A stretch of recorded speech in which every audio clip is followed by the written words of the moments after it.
Okay, let's dive in. We're looking today at an upcoming MLS match. New York City FC hosting Atlanta United. Mm-hmm.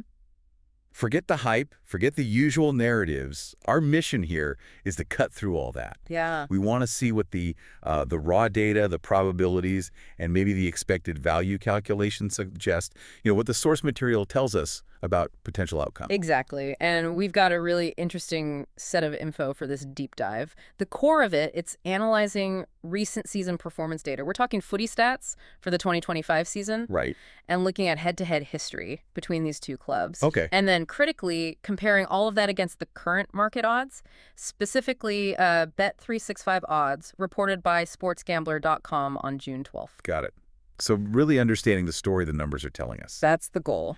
And the numbers, wow, especially when you look at Atlanta United's away form this season. Mm-hmm. They tell a pretty stark story right off the bat, don't they? They really do. The data foundation from Footy Stats, it shows NYCFC with an overall scoring average of, 1.18 goals per game? Yep, 1.18 overall. But that bumps up to 1.33 when they're playing at home. Mm-hmm. A noticeable home boost. And their defense, too. It's better at home, conceding just 0.89 goals per game there compared to 1.20 overall. So yeah, a solid home field advantage reflected in the numbers. Not shocking, but like you said, measurable. Right. But now compare that. Yeah, here's where it gets really interesting. Compare those NYCFC home numbers to Atlanta United, specifically their away performance. Okay.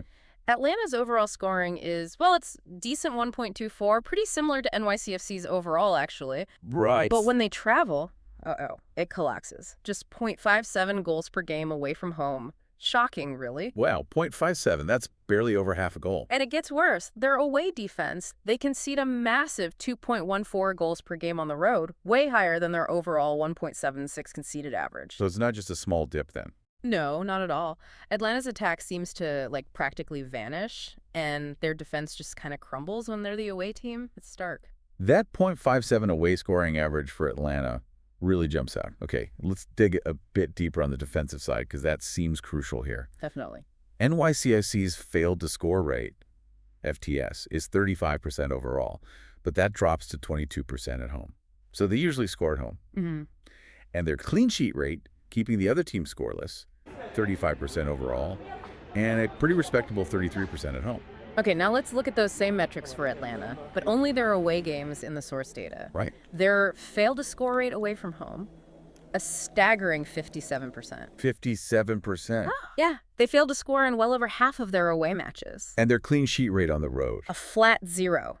0%. Zero. They haven't kept a single clean sheet away all season. According to this data, nope, not one. This contrasts, NYCFC's decent home defense versus Atlanta's total lack of away clean sheets. That's absolutely critical data. Okay, so the picture is clear. NYCFC, solid at home. Atlanta really, really struggling on the road.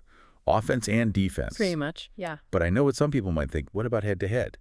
History. Right, the H2H. The source material does mention that over 18 previous matches, there's been a trend towards goals. Like 83% saw both teams score. PTTS, yes. 83%. Yeah. And 61% had over 2.5 goals. So that history suggests, exciting high-scoring games between them. And this raises an absolutely vital point about using data. While that historical H2H trend is interesting, sure, the source emphasizes that the current 2025 season data... This year's data. Exactly. Particularly Atlanta's severe drop-off in away attack and defense. That's far more relevant for predicting this specific match. Oh, okay. Relying only on past H2H trends, which might include seasons where Atlanta was, frankly, a completely different team away from home, that could be really misleading. Right, given how bad their road form looks now. Precisely. The model, as we'll get into, it heavily weights that recent relevant form over older history.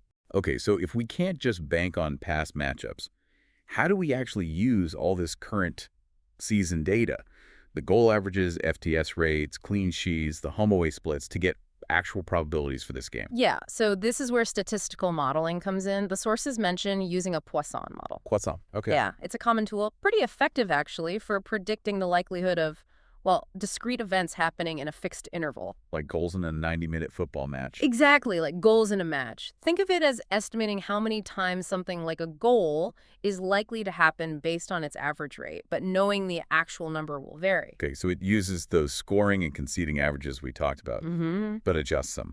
For NYCFC being home and Atlanta being away, to estimate expected goals for each team in this specific situation. You got it.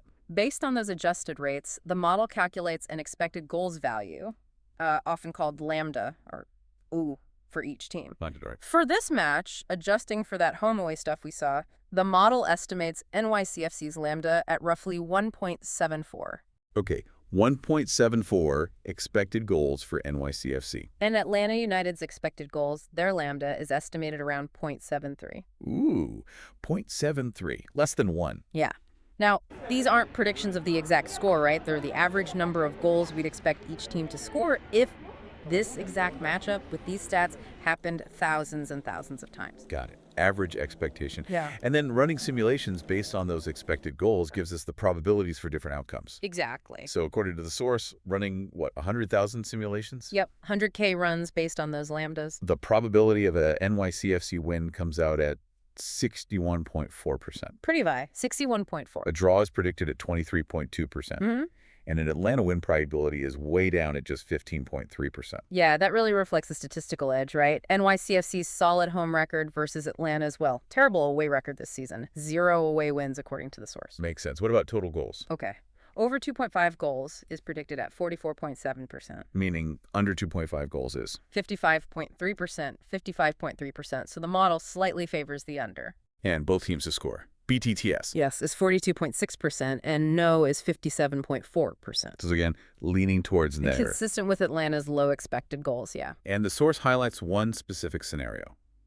NYCFC only scores, meaning NYCFC bags 1 or more, Atlanta gets 0. Yep, and the model simulation puts that probability at 39.7%, almost 40%. Nearly 40% chance NYCFC wins to 0, basically. That's what the simulation suggests, yeah. It points right back to Atlanta's scoring problems on the road. Okay. The source also mentions just briefly doing a kind of auxiliary check using the raw frequency data. Like a quick sanity check. Sort of. NYCFC's 33% home clean sheet rate times Atlanta's 57% away failed to score rate. That gives a rough estimate around 19% for both happening together. Okay, 19%. It's a very rough lower bound, kind of confirms the direction.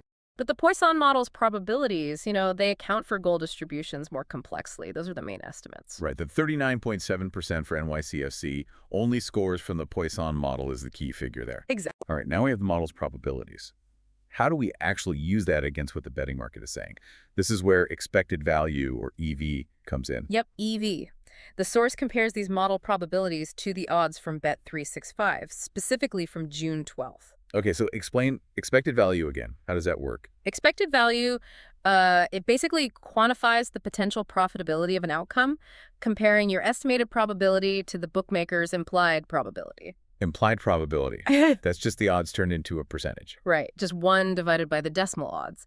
So if your model says something is more likely to happen than the odds suggest... Then you have positive EV. Exactly, positive EV, like a plus 0.10 EV means if you made that bet many, many times in similar situations, you'd statistically expect to get back 10% more than you wagered on average. So positive EV suggests the market might be underestimating that outcome based on this model. Based on this model, yes. And negative EV suggests the opposite. The market odds are less favorable than the model thinks they should be. Okay, let's walk through the key markets the source analyzed. First up, NYCFC win.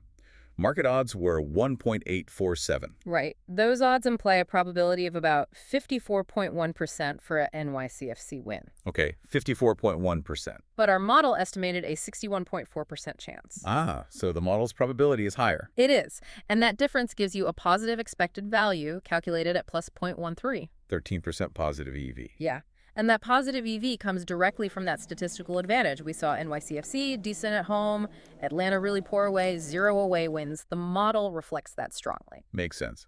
Okay, what about the total goals market? Under 2.5 goals, odds were 2.2 near. Okay, 2.20 odds imply a market probability of 45.5% for the under. 45.5. But the model's probability was higher, remember, 55.3%. 22%. And why is that one positive? It's heavily driven by Atlanta's super low away scoring average, that .57 figure, and their high 57% away failed to score rate. Because Atlanta probably won't score much, it pulls the total expected goals down. Exactly. The model sees fewer goals as more likely than the market odds imply. Gotcha. How about BTTS no? Both teams to score no. Odds were 2.25. That one shows an EV of plus .29, even higher. 29%. Same logic, I guess. Pretty much the same underlying logic as the under 2.5, yeah. Atlanta's high chance of not scoring away. That 57% FTS rate again. Mm-hmm. Makes the scenario where at least one team fails to score, which is BTTS, no more likely, according to the model, 57.4%, than the market's implied probability from the odds, 44.4%. And this is where it clashes with that head-to-head history, right? History said BTTS yes was common. Absolutely. A perfect example. The model, focusing laser-like on this season's stark away form for Atlanta, produces probabilities that totally contrast with that historical trend. The recent data paints a very different picture for Atlanta on the road now. Okay, now the really big one. The source highlights this EV. It really jumps out. NYCFC only scores. The odds were 3.70. Yes, this specific scenario, it shows the highest positive EV in the analysis at plus 0.47. Plus 0.47. Wow, that's substantial. It is. The model's probability for this exact outcome, NYCFC scores 1 or more, A&D Atlanta scores 0, is 39.7%. Okay, almost 40%. But the market's implied probability based on those 3.7 odds is much lower, only 27.0%. I see. That big gap creates the high EV. That's what generates it. It's a combo of NYCFC likely scoring at home, that 1.33 average, and having a decent chance of a clean sheet, 33% home rate. But it's mainly driven by Atlanta's terrible away scoring numbers. The .57 average goals, the 57% FTS away. Yep. The model sees a statistically significant chance that Atlanta just doesn't score, while NYCFC probably does, a plus 0.47 EV. I mean, it's just an expected return of 47 cents on the dollar on average over many similar bets if the model's right. That's a big if, but a strong signal from the model. Now, the source also listed negative EV markets, right? Correct. Markets where the model thinks the odds aren't favorable. Like draw had a negative 0.19 EV. Atlanta win was worse. NYG is 0.37 EV. Which makes sense given their away form. Totally. And over 2.5 goals was negative 0.26 EV. And BTTS, yes, was negative 0.33 EV. Right. These negative EVs just mean that, according to this model, the market odds for these outcomes are too short or less favorable than the model predicts they should be. So, like, Atlanta's low away scoring makes their win highly unlikely in the model. Yeah. That's the big negative EV. Exactly. And the model seeing fewer total goals overall leads to negative EVs for the over 2.5 and the BTTS. Yes, even though historically those might have hit more often. Right. Again, it highlights the model prioritizing current specific away form over general H2H history. This all fits together logically based on the inputs, but, you know, models rely on the data they're fed. Real life throws curveballs. Absolutely. What kind of risk factors or potential changes could mess with these probabilities? Things the model might not fully capture. That's a critical layer, yeah. And the source material does identify potential variables, for instance, player news. If Atlanta's key forward, Almiron, say he returns from injury for this match. Okay, that would change things. Big time. The source estimates that would likely boost Atlanta's expected away goals. Their OA might go up by maybe 0.2 goals or so. Which would affect? Well, that extra offense would naturally boost the probabilities for BTTS and over 2.5 outcomes. And it would likely reduce the positive EV we saw in markets like BTTS no or under 2.5. Makes sense. What about the other way?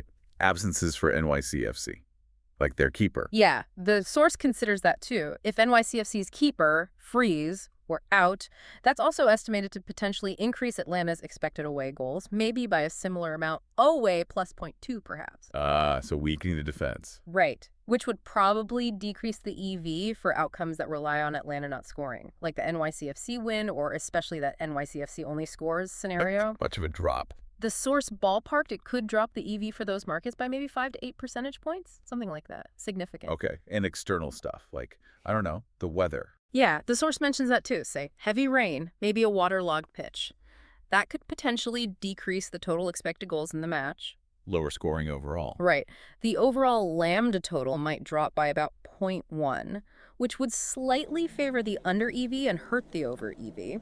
Usually a smaller effect than key player news, but still a variable. And the odds themselves move, right? Oh, definitely. That's crucial. The source notes even a, say, 5% change in the bookie's odds can shift the calculated EV by roughly plus or minus zero point 0.05.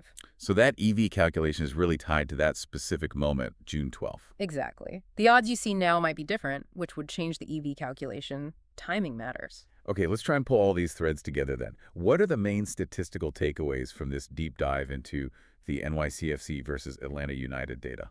Well, based purely on the 2025 season data provided, especially highlighting Atlanta's really poor away form and running it through this Poisson model, the statistical outlook, it definitely favors outcomes where Atlanta struggles, especially scoring goals. All right. And this leads the model to assign higher probabilities than the market as of June 12th for outcomes like NYCFC win. Mm-hmm. Under 2.5 total goals, BTTS no. Okay. And significantly, that specific scenario of NYCFC only scores, those are the outcomes that showed positive expected value in this analysis. And that NYCFC only scores outcome, the one with the highest EV, that plus 0.47. There was a caveat there. Yes, a really important nuance. The source points out that while it shows the strongest potential statistical edge based on the model, it's a very specific scenario. Right. It's not just win, lose, draw. It's win to nil. Exactly. Betting on such a precise outcome can inherently be more volatile, maybe higher risk, than betting on a broader market, like just the match winner or the total goals going over or under a line. So you have that potential statistical edge, but you have to weigh it against the difficulty of hitting that exact score situation. Precisely. Weigh the potential value against the inherent volatility. Fascinating stuff. So the data, especially Atlanta's really noticeable struggles away from home this season, paints a clear statistical picture. And it differs in some key areas from the market odds we saw on June 12th. Mm-hmm. And the expected value analysis then kind of flags where those biggest differences are, suggesting potential spots where the model sees value based purely on this quantitative approach. That's it, exactly. This analysis, it's strictly a data-driven perspective, right? Derived from applying these specific methods to the data from Footy Stats and sportsgambler.com. Yeah. It's not crystal ball stuff, not a prediction of what will happen for sure, and certainly not financial advice. No, of course not. It's just an assessment of probabilities and potential statistical value based on this particular model and data set at that specific time. It's still a really powerful way to look at sports, though, isn't it? Trying to strip away the emotion, the narratives, and just look at the statistical likelihoods. It is, and it really raises an interesting question maybe for you, the listener, to think about. How do you balance these kinds of quantitative insights, from models and current data with all the other factors? Like player news that breaks late. Yeah, or team morale, maybe tactical changes you notice watching them, or even just the psychological pressure of a game. How do you weigh the numbers against the intangibles? Or even taking it broader. Right. Or even stepping back, how does understanding a concept like expected value maybe change how you approach probabilities and decisions in other parts of your life? Completely outside of sports betting or football. That's a great thought to end on. Balancing the numbers with the real-world messiness and maybe seeing how this analytical approach could apply elsewhere. Mm-hmm. If this kind of data deep dive has sparked your curiosity about other topics, other matches, we'd definitely love to hear about it for future analyses.